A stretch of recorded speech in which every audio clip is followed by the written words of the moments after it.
Instagram is a great tool for launching your book and growing your author platform. But how do you make it work? How do you build a strategy that will grow your brand and help you sell more books? In this video, I'm going to walk you through some of the most important components of an Instagram marketing strategy for authors. We'll discuss why Instagram marketing is important for authors, the types of content you should be posting, and how often to post and what posts perform the best. I'm Latoya Nicole, and after selling 50,000 books of my own, I help authors sell more books and grow their brand.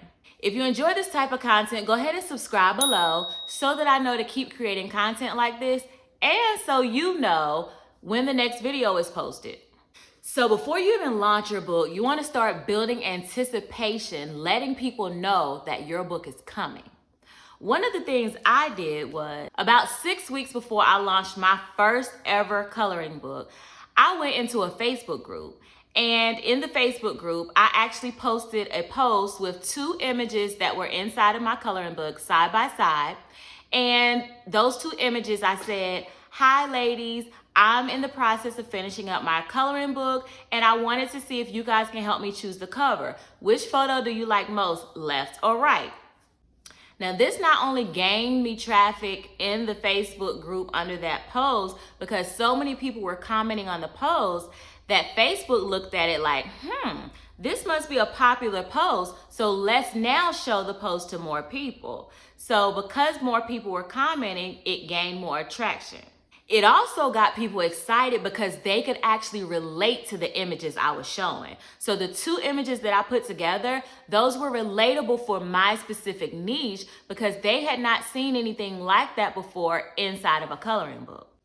Another reason this type of post was important was because people now felt connected and invested in the book because they felt like they were a part of the process with helping choose the cover image. So now people were always asking, when is the book going to be released? Oh my God, I've never seen anything like this. Can we get a website link? Do you have a time frame of when the book is going to be released? All of these questions prompted me to create a landing page on Shopify. Now, I didn't create a full website yet because the book had not been released. I simply created a landing page where I could collect their email addresses and their names, so that once I did launch the book, I could then email them saying, "Hey guys, the book is launched." Now on this particular landing page, it wasn't a big deal. It was just a simple landing page that says something like, "Coming soon. If you want to be notified, drop your name and your email address." Instagram is a great way for you to market your books and give your customers a glimpse into your life. People are more likely to support you when they know you on a personal basis. Or as we like to say in the business world, when people know, like, and trust you. This is why Instagram is one of the best marketing platforms for authors. Instagram also allows you to speak directly to your customer and get feedback from them. Remember the story I told you about what I did for Facebook? I turned around and did the same thing on Instagram to gain feedback about what my customers liked about the images, what they didn't like, what they wanted to see. And in turn, it inspired me and gave me different ideas for things to create. So those things can actually inspire you as well when you get feedback from your customers. But keep in mind, just because Instagram does have the ability to be a part of your brand's overall marketing plan, you don't want to just sit back and think that you're going to become an Instagram success overnight without putting in the work and without having some sort of strategy in what you do. This involves everything from finding your target audience to outlining a clear content strategy for the platform and actually creating posts and content and measuring the performance of the posts that you create. And we'll discuss a little bit about how to measure your post performance later on in the video. But what type of content should you be creating on Instagram? Remember that just because you're trying to sell books, and I do understand trying to sell books, every post that you create on Instagram is not going to be saying, "Hey, buy my book. Hey, I just finished making a new book. Go visit my website."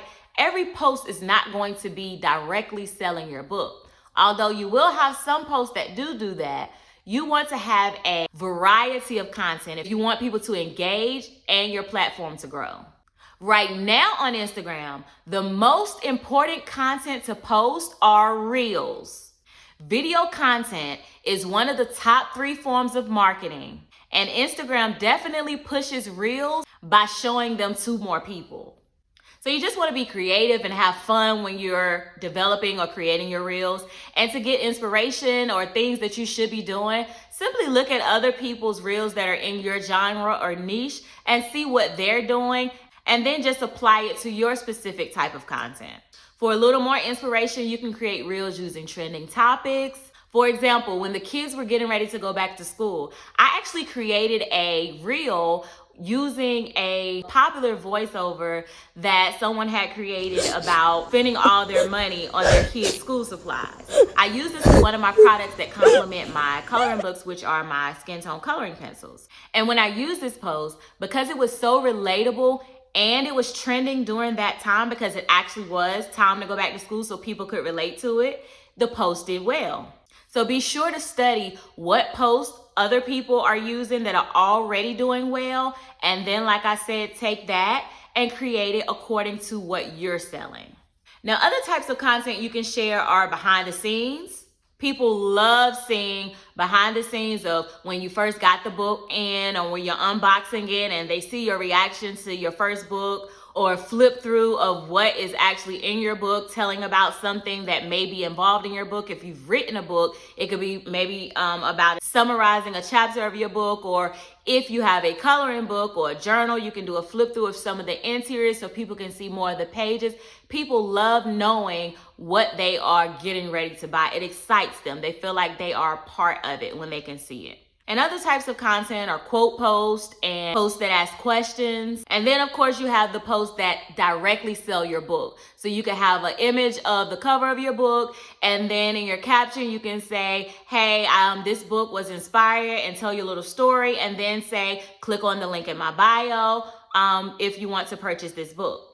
Just be sure you're adding the call to action of what you actually want them to do in order to buy your book. Don't make the mistake in saying, oh, if they're interested, they'll write me, or if they're interested, they'll ask me how to buy my book. No, you need to include the call to action that you want the customer to do so that they know exactly where to go to purchase your book. This has been one of the best keys in helping me sell more books and becoming a bestseller. And if you're interested in becoming a bestseller, you can go watch my video linked here. Like I said earlier, just be sure you're educating your followers and creating a variety of content so that they can engage and see how your book can potentially solve their problem. Now, how often should you be posting? You want to post consistently. Keep in mind though, consistent for you and consistent for me may look different. Consistent for me may be posting 1 time a week. Consistent for you may be posting 1 to 3 times a week. Whatever you can commit to doing, just continue to do that consistently with your audience so that your brand can continue to grow and your audience knows about when you're going to be posting content so they can look forward to it. Now, what kinds of posts work the best? Like I said earlier, Reels are going to be the #1 thing you want to focus on. But you can also focus on static posts. Those are just pictures or simple inspirational quotes or memes. I have had great success with creating memes on my Instagram page. Memes are simply where you have the caption or the headline above a picture on your post. They're very relatable and people tend to really love them and connect with them. So you can use sites like Canva to create memes that you can post on your page too. Just be sure that you're picking out the highlight of what you want people to see about it, and success things and congratulatory things like author sells 100 books and is now helping other people sell books. Things like that that are gonna, grasp people's attention and make them stop and look at it or comment and ask more questions under that post. Now, how do you know which posts are actually performing the best? This is why it's important that you are creating a business profile on Instagram. Your business profile will show you your analytics. Your analytics can show you what posts had the most traffic, what posts had the most likes, what posts had the most engagement, as well as what posts did the best on which day of the week. You can use that information to analyze what posts did well. So let's say, for example, you usually post 2 days a week, but this particular week you're very, very busy and you can only post 1 day a week. So you want to maximize the post that you put up. You want to analyze what's working and do more of that. For example, if you see that your posts do better on Mondays, then you want to post more on Mondays. If you see that your reels do better than your static posts, then post more reels. So that's why it's important to review your analytics and to create a business Instagram page. Now, a bonus strategy that you can use on Instagram is connecting with others. Connect with other like-minded authors that may be in your niche or that you feel that has your same audience. And you guys can, go on each other's platform, do lives on each other's platform. You can post each other's content and tag each other so that when they tag you, their traffic now goes to your page. And when you tag them, your traffic now goes to their page. So this can help with gaining more visibility and in turn getting more sales. If you need more strategies on how to sell more books online, be sure to download my free guide titled 5 Ways to Becoming a Best-Selling Author by clicking on the link below. Okay, guys, until next time, bye-bye.